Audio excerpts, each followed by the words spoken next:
repercutir. Nós abrimos o Rede TV News de hoje com um ataque que aconteceu em Piracicaba, no interior de São Paulo, que chocou a cidade. Um homem esfaqueou 6 passageiros dentro de um ônibus em uma das avenidas mais movimentadas da cidade. 3 pessoas morreram, 3 pessoas ficaram feridas. Pois é, e a gente preparou uma reportagem para falar desse ataque horrível, né, Augusto, no interior de São Paulo. Vamos acompanhar. As imagens mostram 2 policiais com armas em punho prontos para atirar. Eles pedem para que o criminoso se entregue. Dá para ver uma intensa movimentação dentro do ônibus. De uma sala próxima do coletivo, as pessoas se desesperam e pedem ajuda. O cara tá com uma faca gigante esfaqueando as pessoas dentro do ônibus. Alguém ligou pro SAMU, gente? Eu tô ligando. Jesus Cristo, abençoa esse ser, meu Deus.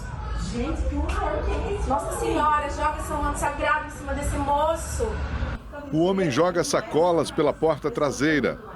O reforço chega em seguida. Uma viatura com outros 4 PMs. Um deles carrega um fuzil.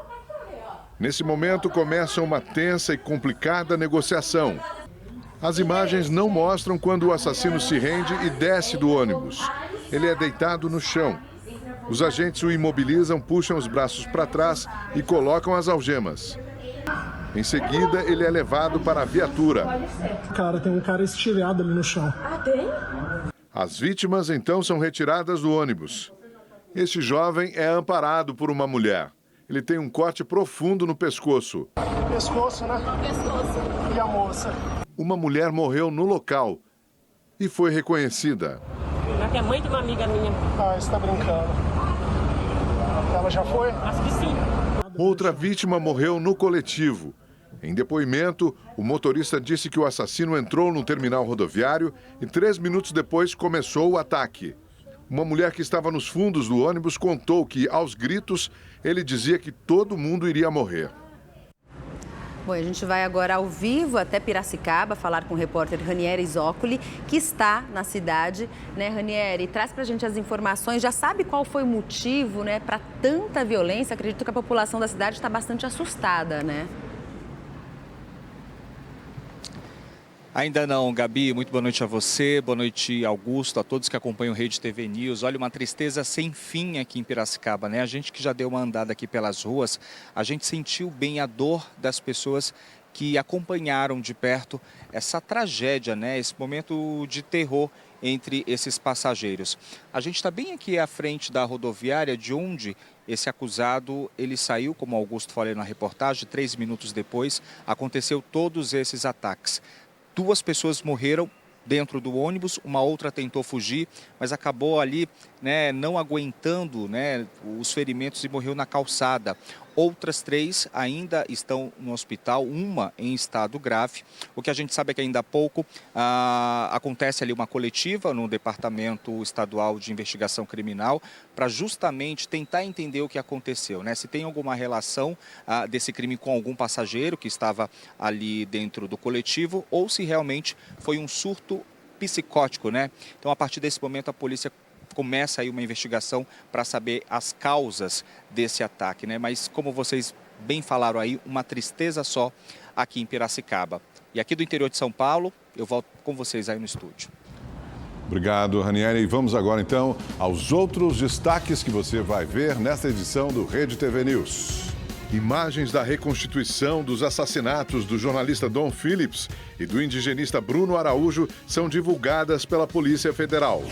Operação contra a pirataria digital é realizada em 11 estados brasileiros. Centenas de sites e aplicativos foram bloqueados, inclusive no exterior.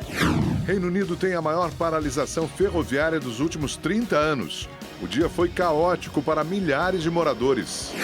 Jato de Neymar faz pouso forçado em Roraima. O craque voltava dos Estados Unidos. Só um susto. Tá geral bem aqui, tá? Beijo, tamo junto.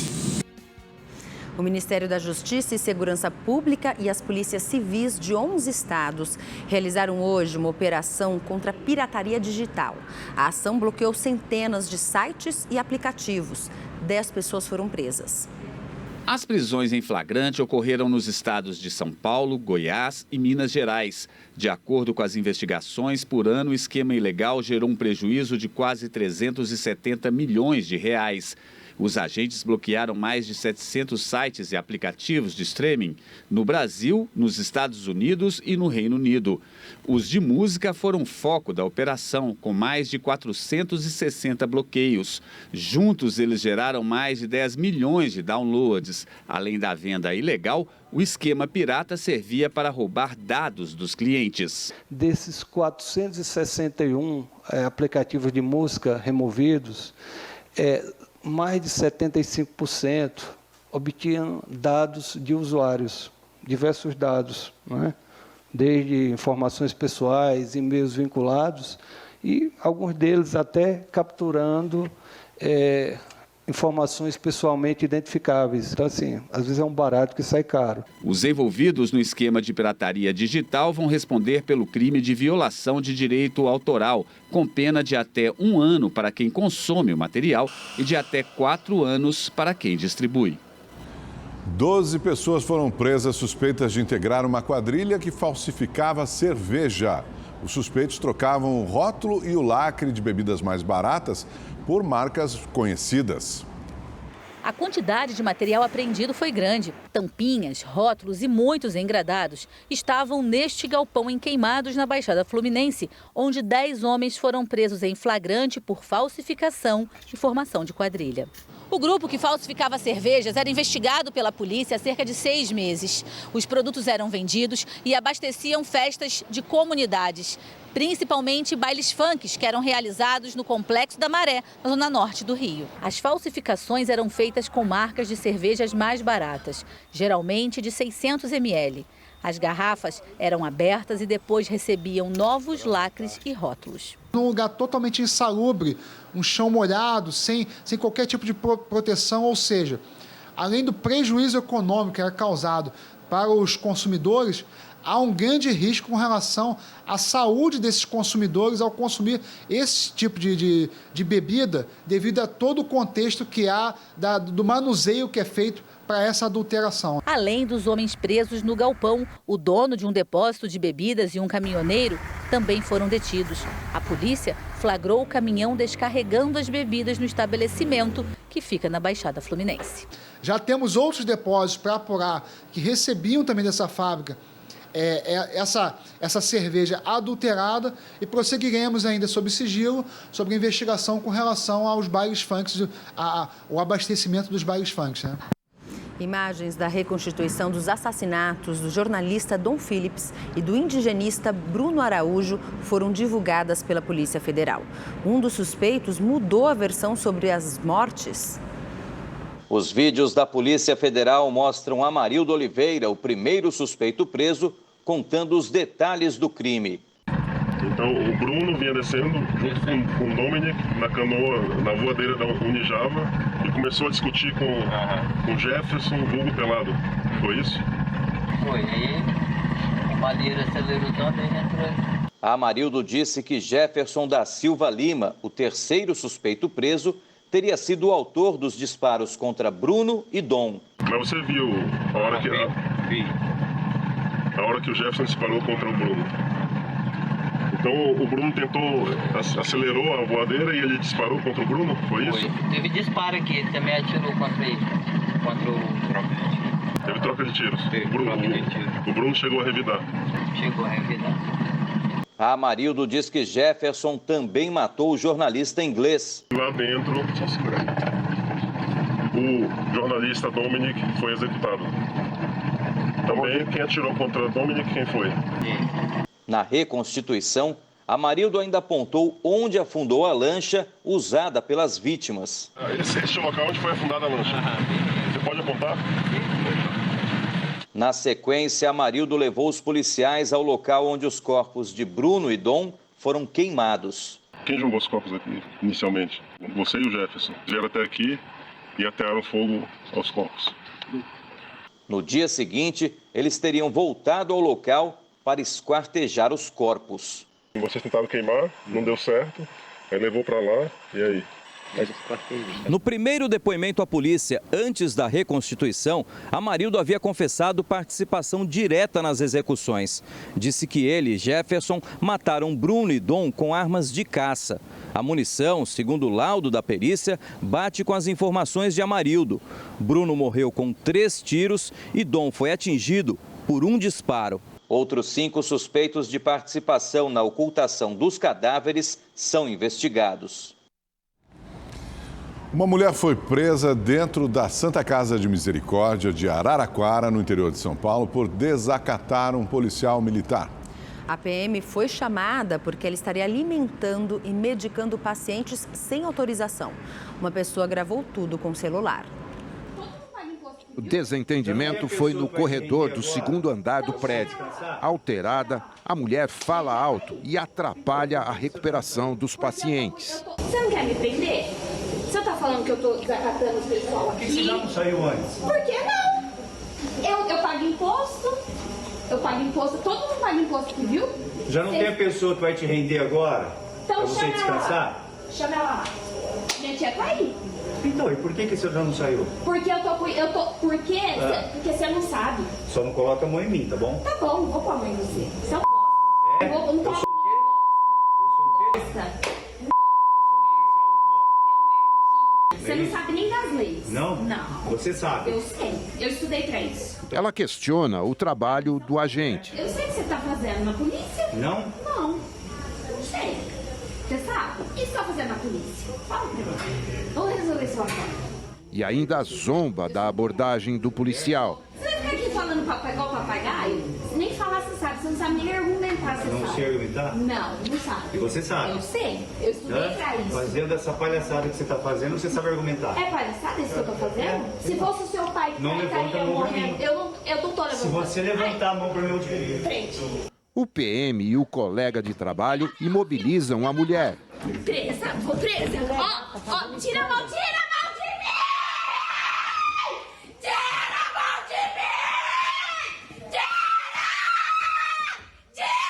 de mim! Tira a mão de mim! Seu b***! Ó, ele é um b***! É homem! Você acha que você tá com essa arma aí, você é homem? Você é um b***! Você é um covarde! Ó! Covarde! Essa guarda! O policial então decide levá-la para a delegacia. Você já está preso. Tô presa, vou? Você tá pensando que eu vou lá pra penitenciária? Mas antes de sair, ela dá outra cusparada no agente. Não põe a mão em mim! Você não pode pôr a mão em mim! Na delegacia, a moça foi autuada por desacato. Depois de solta, retornou ao hospital, mas foi dominada e sedada pelos próprios funcionários. Familiares informaram que a jovem tem depressão e passa por tratamento médico. E olha, a Polícia Federal fez mais uma operação contra a quadrilha responsável pelo mega assalto na cidade de Araçatuba, no interior de São Paulo, em agosto do ano passado. O repórter Guilherme Lopes está na sede da PF e tem mais informações para a gente ao vivo, né, Guilherme? Boa noite para você. Conta para a gente quantas pessoas foram presas nessa operação de hoje.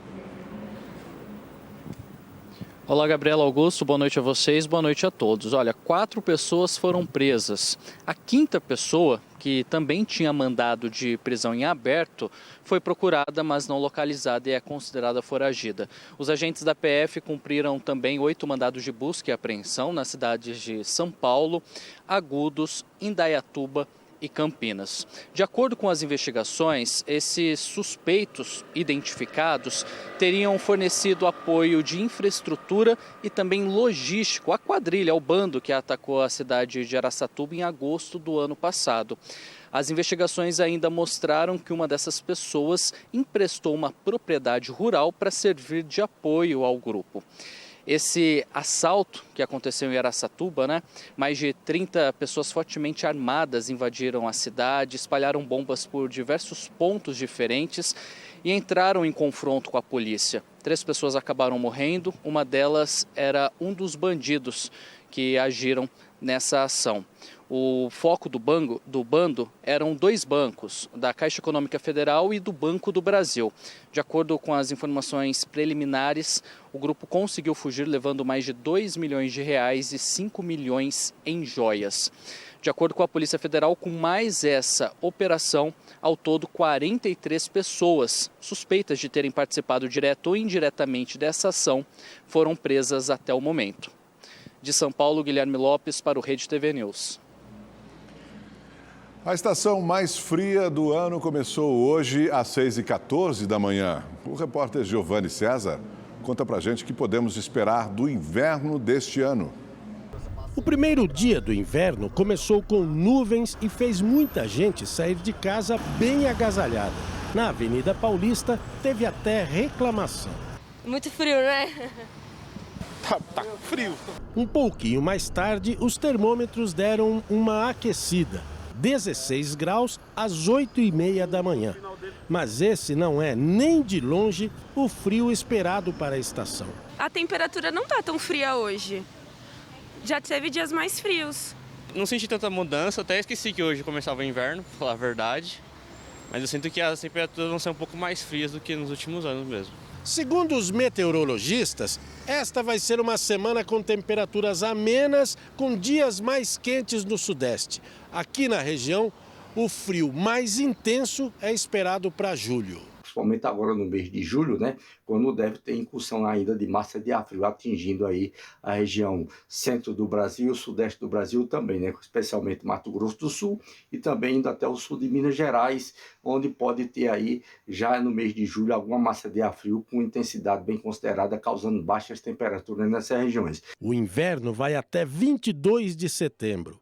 Pelos próximos 3 meses, o Brasil e todo o hemisfério sul podem sofrer também com o fenômeno Laninha, que é o resfriamento das águas do Oceano Pacífico.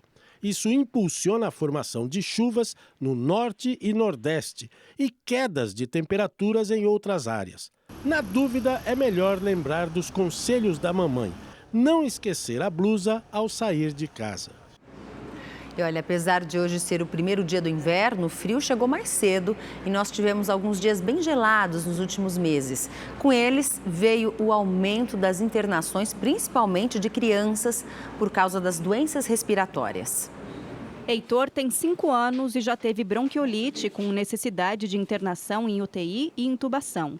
Acabou desenvolvendo asma e, com frequência, apresenta problemas respiratórios. Por isso, a mãe Larissa faz o acompanhamento médico constante. Às vezes a gente pensa que é um simples resfriado, mas pode ser uma coisa muito pior. Ou a gente fica muito preocupado pensando que é uma coisa super grave e às vezes uma coisa boba. Então só o profissional mesmo que vai conseguir passar essa informação correta pra gente. Pedro é o médico que cuida do Heitor. Ele diz que atualmente a bronquiolite tem sido uma das principais causas de internação pediátrica. Mas o frio também traz um aumento de casos de outras doenças respiratórias. E nesse ano ele veio mais cedo, o que deixa os serviços de urgência e emergência em boa parte do país sobrecarregados. Dados do Ministério da Saúde apontam que nos últimos 4 meses houve um aumento de 30% nas internações de crianças de até 5 anos por causa de síndrome respiratória aguda grave, em comparação com o mesmo período do ano passado. Elas estão menos treinadas a combater esses vírus, então causando infecções de vias aéreas superiores mais graves, com complicações como infecções de ouvido, pneumonia, gerando mais internações. Em Belo Horizonte também há mais pacientes com problemas respiratórios. Nessa unidade de pronto atendimento é preciso ter paciência. Com poucos profissionais, a espera só para passar pela triagem chegou a 4 horas. Só tem um médico chamando. E ele chamou, se não me engano, 2 pessoas só. Tá bem complicado. Tá demorando muito. Nessa outra unidade, a espera por um pediatra chegou a 12 horas e provocou tumulto. Com essa situação, algumas famílias ficam em dúvida se devem procurar os hospitais. Se a criança apresentar falta de ar, precisa procurar um pronto atendimento. Mas se for sintomas leves, como coriza, tosse, febre, pode procurar o pediatra no consultório mesmo. Porque a gente sabe que os hospitais estão lotados e os prontos-socorros também. A Secretaria Municipal de Saúde de Belo Horizonte informou que 35 médicos tomaram posse nas últimas semanas e que pediatras foram priorizados. A ANEEL, a Agência Nacional de Energia Elétrica, aprovou o reajuste anual de até 63,7% nos valores das bandeiras tarifárias, que são as cobranças extras aplicadas quando ocorre um aumento do custo de energia no país. Os novos valores entram em vigor no dia 1º de julho. Com os reajustes, a bandeira verde continua sem cobrança adicional. Já a amarela passa a valer R$ 2,99 a cada 100 kWh consumidos. A vermelha, no patamar 1, passa para R$ 6,50. E a vermelha, no patamar 2, sobe para R$ 9,80. A Caixa Econômica Federal realizou em Brasília o Caixa Mais Sustentável. Com o objetivo de divulgar as ações de sustentabilidade e responsabilidade social promovidas pelo banco, o evento contou com debates promovidos por diversos órgãos do governo. A Caixa também anunciou novas linhas de crédito para negócios sustentáveis, como a geração de energia por fontes renováveis e sistemas de aquecimento solar. O presidente da Caixa Econômica Federal, Pedro Guimarães, e o ministro do Meio Ambiente, Joaquim Leite, participaram desse encontro. O Rede TV News faz uma pausa de apenas 30 segundinhos e volta já.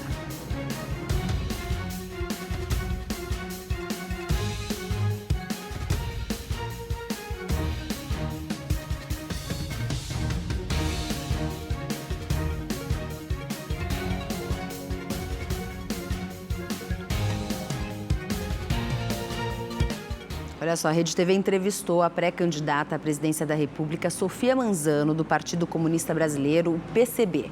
Durante a conversa com o jornalista Mauro Tagliaferri, ela criticou o agronegócio e defendeu a agricultura familiar e a reforma agrária. Tem que se promover uma outra estrutura agrária no Brasil. Por isso nós defendemos uma reforma agrária popular. Porque o agronegócio... É enganoso achar que o agronegócio produza grande riqueza e sustenta de alimentos o Brasil. E todos nós sabemos que quem produz alimento de verdade, que vai para a mesa, né, de todos nós, são as pequenas propriedades, é a agricultura familiar. Então tem que ter uma política agrária de uma atenção e apoio fundamental à agricultura familiar com uma reforma agrária. Começou em Brasília a Semana da Organização para a Cooperação e Desenvolvimento Econômico, a OCDE, grupo das economias mais industrializadas do mundo. O dia começou com uma reunião fechada no Palácio do Itamaraty, que debateu o plano de adesão do Brasil à OCDE, aprovado em Paris no último dia 10. Os ministros da Economia e de Relações Exteriores estiveram presentes neste primeiro dia do evento. Eles apresentaram aos membros da organização os resultados dos projetos em curso nas questões econômicas, de saúde, educação, agricultura e comércio. O bom desempenho nessas áreas é critério para a adesão e permanência do Brasil na entidade. A prioridade à entrada na OCDE é um ato do governo Bolsonaro.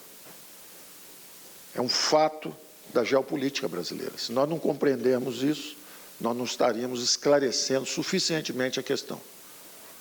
Então, embora seja um longo processo e pode ter ainda algum tempo pela frente, o fato é de que o governo Bolsonaro colocou como uma prioridade a integração brasileira à economia global.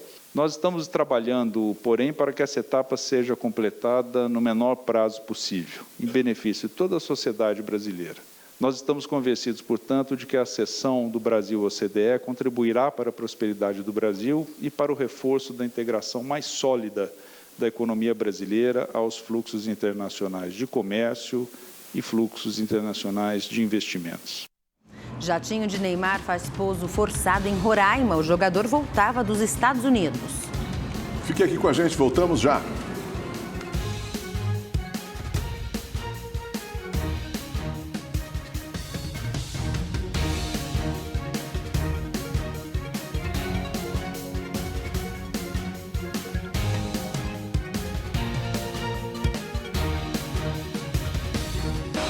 O O presidente da Câmara dos Deputados, Arthur Lira, defende que o governo publique uma medida provisória para mudar a lei das estatais.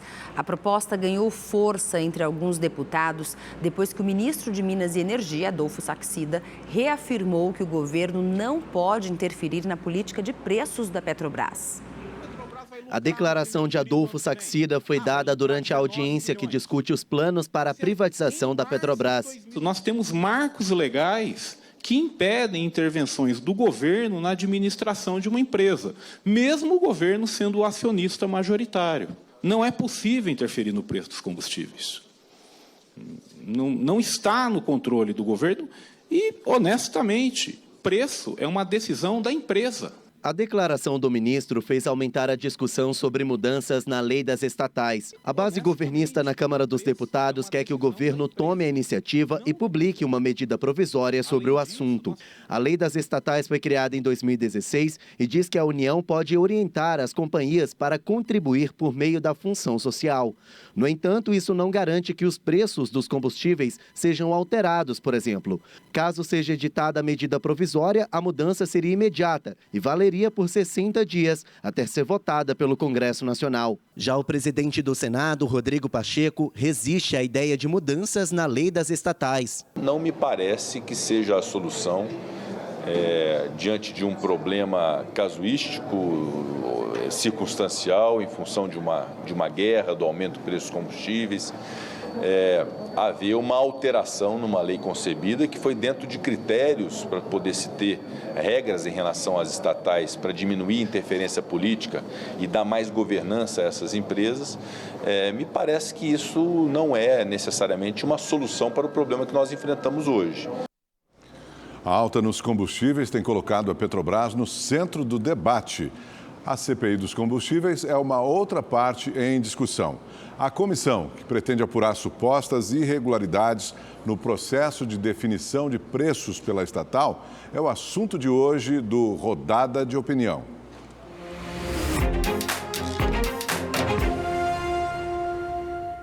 Ainda não há consenso na base aliada sobre os benefícios da CPI. Há quem acha que pode ser um tiro no pé do governo em ano eleitoral. Os que defendem veem como caminho para pressionar pela redução dos preços de combustíveis. O líder do PL, Altineu Cortes, faz uma série de indagações. A política de preços da Petrobras está correta? Como é definida? É preciso proteger o povo brasileiro dos ataques da Petrobras, me disse ele. Essa é a narrativa para culpar a petroleira e não Bolsonaro. Em outra frente, Arthur Lira quer que o governo mude a lei das estatais por meio de medida provisória com o mesmo objetivo, segurar preço. É essa lei que, desde 2016, protege a Petrobras de ingerência política. Se der certo, o caminho fica livre para o novo presidente, Caio Paes de Andrade, trocar a diretoria e mudar a política de preços da companhia. Até outubro, diesel e gasolina não devem subir. Os preços altos dos combustíveis e as decisões do comando da Petrobras viraram um problema político. O presidente Jair Bolsonaro está certo em alguns pontos. O lucro da Petrobras é, de fato, coisa que ninguém consegue entender. Passa a ideia de que há algo errado sendo praticado pela empresa. 2, quando lembra que as petroleiras no exterior reduziram o lucro para ajudar a população. São os efeitos de uma guerra em curso na Europa. Porém, ninguém que conhece o setor e o dilema global sobre os combustíveis acredita que o problema será solucionado pelo Congresso brasileiro. Muito menos numa CPI, que tradicionalmente vira palco para deputados que não entendem nada do assunto e estão em busca de holofote. Basta lembrar das últimas vezes que as crises na Petrobras bateram à porta do Legislativo. Além de política, viraram casos de polícia. E nesta terça-feira, o pré-candidato ao governo de São Paulo pelo Republicanos, o Tarcísio de Freitas, participou do podcast Opinião no Ar. Durante visita à Rede TV, o ex-ministro da Infraestrutura comentou a decisão recente do TRE de São Paulo, que manteve o seu domicílio eleitoral na capital paulista. Tarcísio de Freitas foi recepcionado pelo vice-presidente da Rede TV, Marcelo de Carvalho. À frente do Ministério da Infraestrutura, Tarcísio entregou 274 obras e foi responsável por 84 concessões, entre aeroportos e projetos rodoviários, ferroviários e portuários, gerando 1.200.000 empregos e um investimento de 99 bilhões de reais vindo da iniciativa privada. Contratamos, por exemplo, 151 leilões de infraestrutura, 875 bi de investimentos, avançamos na agenda do saneamento básico, fizemos a privatização da Eletrobras. Então a gente está num caminho onde se plantou prosperidade. O pré-candidato ao governo paulista comentou a decisão do TRE que manteve o domicílio eleitoral dele em São Paulo. A decisão foi anunciada hoje à tarde. É uma decisão muito bem-vinda, que mostra que a gente sempre agiu com correção, com legitimidade, conformidade, segundo aquilo que está prescrito na legislação. E também mostra que, no final das contas, todo esse movimento é incômodo pelo crescimento da nossa pré-candidatura. Tarcísio de Freitas também falou sobre propostas, caso seja eleito, entre elas a geração de empregos. A gente tem uma grande oportunidade agora de reindustrializar São Paulo, movendo algumas alavancas, a alavanca da energia, a alavanca da redução e da simplificação tributária, a alavanca do crédito, principalmente para o micro e pequeno empreendedor, a alavanca do investimento em infraestrutura e da capacitação profissional, além da melhoria da saúde e da segurança pública. O pré-candidato mostrou preocupação com uma possível volta do PT ao governo federal. Acho que a gente dá uma grande marcha ré. O Lula, se tivesse sido um bom presidente lá atrás, já seria um desastre, porque 20 anos depois ele representa o atraso, a superação. Mas eu entendo que ele não foi um bom presidente, porque quando o vento soprava a favor, quando a relação dívida-PIB era 35%, quando ele tinha popularidade, ele deixou de fazer as mudanças estruturais que o Brasil precisava e nos comprometeu, comprometeu o nosso futuro. Querer voltar agora seria um desastre e isso nos leva de novo ao atraso. E você vai ver a seguir, o craque Neymar levou o maior susto na viagem de volta dos Estados Unidos para o Brasil. A gente conta os detalhes depois do intervalo.